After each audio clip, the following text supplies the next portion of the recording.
जी sir जी, यह पहले number पर जो ब्रीडर आ गया जो 3 तो 3.5 महीने का सर बच्चा वा। माशाल्लाह चंगे नकौड़े झालर च माशाल्लाह चंगा ब्रीडर बनने वाला। कन्ना की लंबाई वगैरह भी अच्छी है सर। तो सर एक ऐ पट्ठ आ गई, ऐ सर है तकरीबन 4 तो 4.5 महीने की।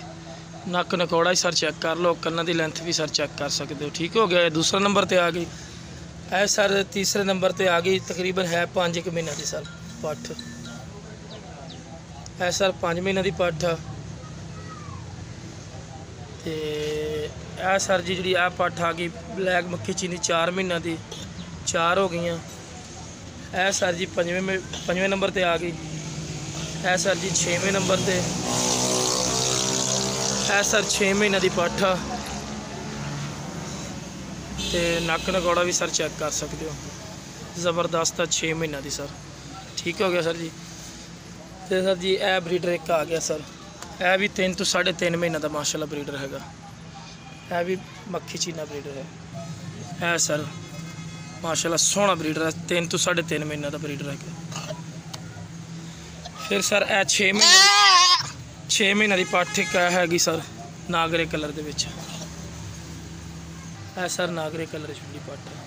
है सर एक होर जिन्ना आ गई ब्लैक मक्खी चीनी, ये सर 5 महीने की है।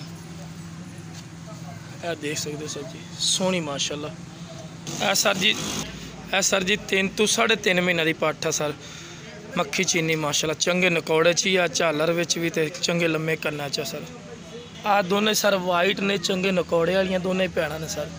है सर जी है 4 महीने दी। देखो सर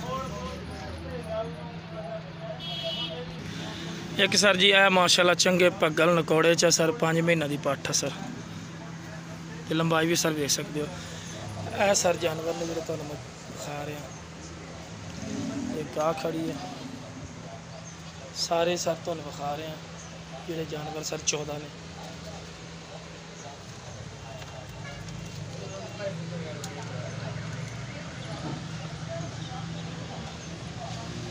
एक आ ब्लैक मक्खी चीनी को सामने खड़ी, 3 ब्लैक मक्खी चीनी ने बकाया सर तुसीं नज़र आ रहे थे।